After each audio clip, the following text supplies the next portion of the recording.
1997년 기억하십니까? 원화가 무너진 그 해.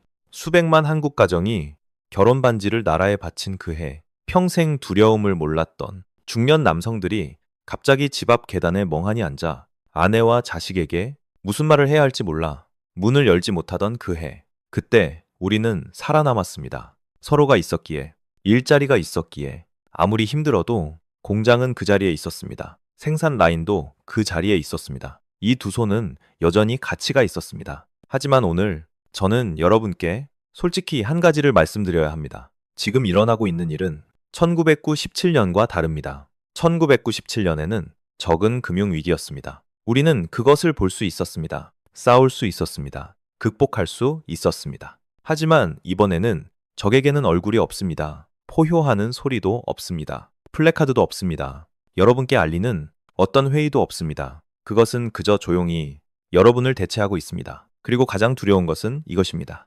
노동조합이 울산 공장 정문 앞에서 구호를 외치고 있는 동안 비밀 회의실 안에서 현대자동차 경영진은 미소 짓고 있다는 것입니다. 매일 수천억 원의 손실을 입으면서도 그 기업은 어떻게 미소를 지을 수 있을까요?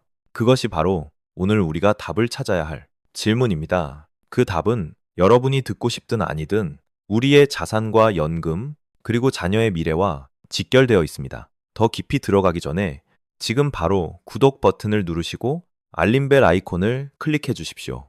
이런 분석은 일반 뉴스에는 나오지 않습니다. 저희는 무대 뒤편에서 실제로 무슨 일이 일어나고 있는지 깊이 파고듭니다. 파도가 밀려올 때 여러분이 놀라지 않도록 역사를 잠시 돌아보겠습니다. 예전에는 현대 노동조합이 파업을 선언할 때마다 경영진은 발을 구르며 걱정해야 했습니다. 생산 라인이 멈추면 하루에 수백억 원이 증발했습니다. 수출 주문은 납기가 지연되었습니다. 해외 고객들은 전화를 걸어 따졌습니다. 총괄 이사는 공장 정문까지 직접 나와 노동자들에게 복귀를 애원해야 했습니다. 수십 년간 노동조합이 쥐고 있던 가장 강력한 무기는 단 4글자였습니다. 대체 불가?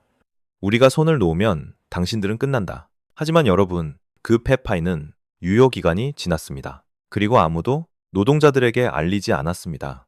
울산에서 구호가 울려 퍼지는 동안 미국 조지아주에서는 현대자동차 메가 공장이 완전 가동에 들어갔습니다. 그런데 이 공장은 우리 세대가 상상해온 그런 공장이 아닙니다. 파란 작업복을 입은 수천 명의 노동자가 생산 라인에 늘어선 모습은 없습니다. 대신 새하얀 로봇 팔들이 쉬지 않고 리드미컬하게 움직이고 있습니다. 자율주행 운반 차량들이 부품을 싣고 유령처럼 조용히 오가고 있습니다. 울산은 파업 중, 조지아는 계속 돌아갑니다.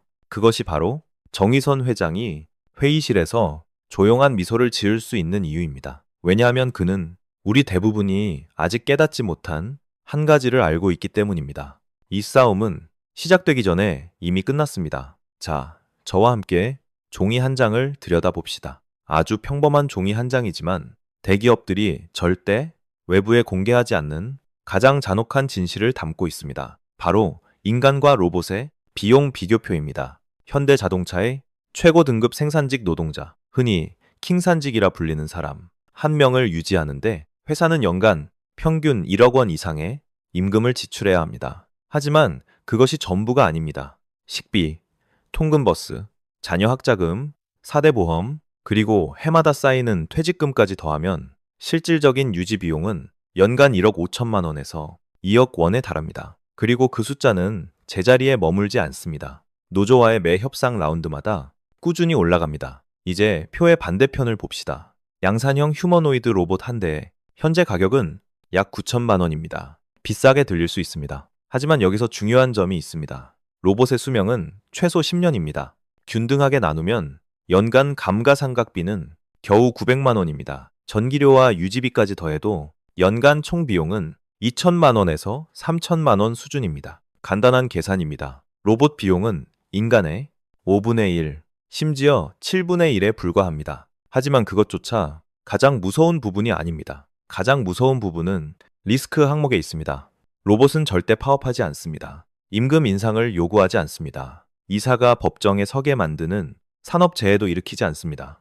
야근 수당도, 명절 보너스도, 퇴직 시 퇴직금도 필요 없습니다. 그리고 로봇의 수명이 다하면 그냥 폐기장으로 가져가면 그만입니다. 눈물도 없습니다. 송별 파티도 없습니다. 마지막 퇴직금도 없습니다. 세상에 이런 직원을 거부할 수 있는 최고 경영자가 어디 있겠습니까? 이 숫자들이 여러분의 걱정을 그대로 반영한다고 느끼신다면 이 영상을 가족과 지인에게 공유해 주십시오. 이것은 어느 한 사람만의 이야기가 아닙니다. 이것은 한 세대 전체의 이야기입니다. 구독 버튼을 눌러주시고 아래에 댓글을 남겨주십시오. 여러분의 생각을 듣고 싶습니다. 박 씨 이야기를 들려드리겠습니다. 박 씨는 올해 54살입니다. 울산 외곽의 자동차 부품 공장에서 23년을 일했습니다. 아내는 초등학교 교사입니다. 자녀는 둘, 한 명은 대학교 2학년에 재학 중이고 한 명은 의대 입시를 앞두고 있습니다. 박 씨는 부자가 아닙니다. 하지만 안정적이었습니다.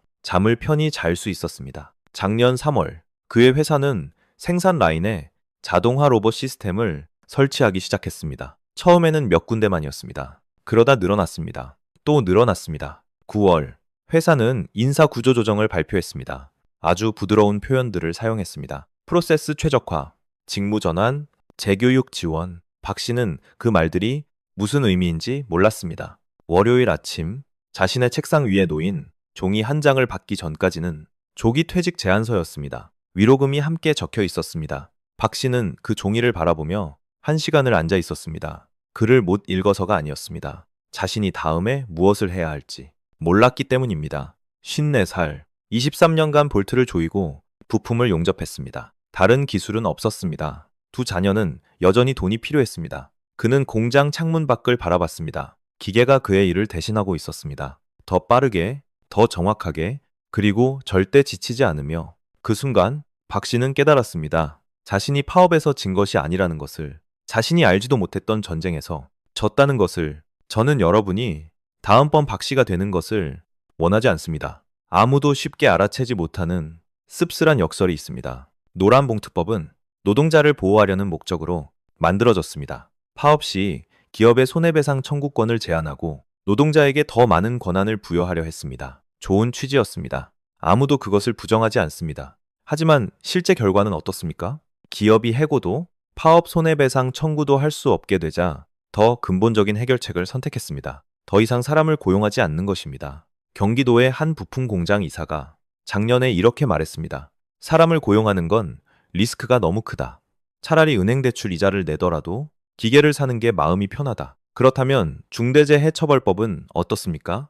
현대제철이 로봇 게스팟을 현장 감시에 투입했을 때 노동조합은 반발했습니다. 노동자 감시 장비라고 주장했습니다. 하지만 회사에는 반박할 수 없는 논리가 있었습니다. 산업안전이었습니다. 노동자가 위험 구역에 들어가다 사망하면 이사가 감옥에 갈 수 있습니다. 하지만 로봇이 들어가다 망가지면 수리공만 부르면 그만입니다. 사람을 보호하기 위해 만든 법이 오히려 기업이 사람을 더 빠르게 대체하도록 부추기고 있습니다. 이것이 2016년 한국 노동시장의 가장 가슴 아픈 풍경입니다. 보이십니까? 진실은 때로 사람들이 자주 들여다보는 곳에 있지 않습니다. 대부분이 놓치는 빈틈 속에 있습니다. 이 분석이 도움이 되셨다면 지금 바로 좋아요를 누르시고 이 영상을 공유해 주십시오. 다음 편에서는 정의선 회장의 비밀 승부수를 공개합니다. 수조 원짜리 계획, 노동조합 내부 인사들조차 예상하지 못한 그 전략을 지금부터 여러분을 거의 아무도 들어가지 못하는 방으로 안내하겠습니다. 회의실도 아닙니다. 공장도 아닙니다. 정의선 회장의 개인 재무 전략 스프레드시트입니다. 여러분은 이렇게 물으실 것입니다. 로봇에 돈을 쏟아붓는 게 노조에 대응하려는 건가요? 아닙니다. 그것은 빙산의 일각에 불과합니다. 수면 아래는 훨씬 더 큽니다. 현대그룹에는 금융계 사람이라면 누구나 아는 오래된 고질병이 있습니다. 순환출자 구조입니다. 현대모비스는 현대자동차 지분을 보유하고 현대자동차는 기아 지분을 보유하며 기아는 다시 역으로 보유합니다. 이 폐쇄적인 순환 구조 덕분에 경영진은 소량의 지분만으로 수천조 원짜리 그룹 전체를 지배할 수 있었습니다. 하지만 이것은 해외 투자자들의 눈엣 가시이자 정부가 투명성 문제로 공격하는 표적이기도 합니다. 이 순환 구조를 해소하고 실질적인 지배력을 강화하려면 회장은 지분을 직접 매입해야 합니다. 그 추정 금액은 5조 원에서 7조 원입니다. 억만장자라 해도 개인 현금 7조 원을 꺼내는 것은 사실상 불가능에 가깝습니다. 바로 이때 보스턴 다이내믹스가 등장합니다. 2021년 정의선 회장이 1조 원을 들여 이 로봇 회사를 인수했을 때 전 세계가 그를 비웃었습니다. 구글도 포기했습니다. 소프트뱅크도 손을 뗐습니다. 누적 적자는 수조 원에 달했고 매년 300억 원을 공중에 태우는 회사였습니다. 하지만 그 거래에는 거의 아무도 주목하지 않은 세부 내용이 하나 있었습니다. 정의선 회장은 사비를 들여 보스턴 다이내믹스 지분 20%를 개인 명의로 취득했습니다. 그룹 명의가 아니라 개인 명의로. 왜일까요? 그것은 사업상 결정이 아니었습니다. 재무 상속 계획이었습니다. 보스턴 다이내믹스가 실력을 증명하고 나스닥에 상장된다면 지금 로봇 시장의 폭발적 성장세를 보면 충분히 가능한 일입니다. 기업 가치는 30조 원에서 50조 원에 달할 수 있습니다. 그렇게 되면 회장 개인 지분 20%의 가치는 6조 원이 됩니다. 초기 투자금 2,400억 원이 6조 원으로 25배입니다. 그리고 그 6조 원은 순환출자 구조를 해소하고 상속세를 납부하며 그룹 전체의 경영권 이전을 완결하기에 딱 맞는 금액입니다. 그것이 바로 현대가 어떤 대가를 치르더라도 로봇을 키워야 하는 이유입니다. 공장에 로봇을 들여야 하는 이유입니다. 계열사들의 로봇 도입을 강제하는 이유입니다. 모두 보스턴 다이내믹스의 매출을 키워 역사적인 상장의 발판을 마련하기 위한 것입니다. 노조는 밖에서 구호를 외칩니다. 회장은 조용히 7조 원짜리 판을 완성해 가고 있습니다. 그 대비가 보이십니까? 두 가정을 함께 그려봅시다. 첫 번째 가정, 최 씨, 52살, 울산 공장 노동자, 올해 파업에 적극적으로 참여했습니다. 연대가 힘이라고 믿었습니다. 임금 외에 자산을 모으거나 투자하는 것은 생각하지 않았습니다. 보스턴 다이내믹스가 무엇인지 몰랐습니다. 두산 로보틱스도 레인보우 로보틱스도 들어본 적이 없었습니다. 2016년 그의 공장은 구조조정을 발표했습니다. 그는 조기 퇴직 권고를 받았습니다. 위로금은 약 3년을 버틸 수 있는 금액이었습니다. 그 이유는 망망대해였습니다.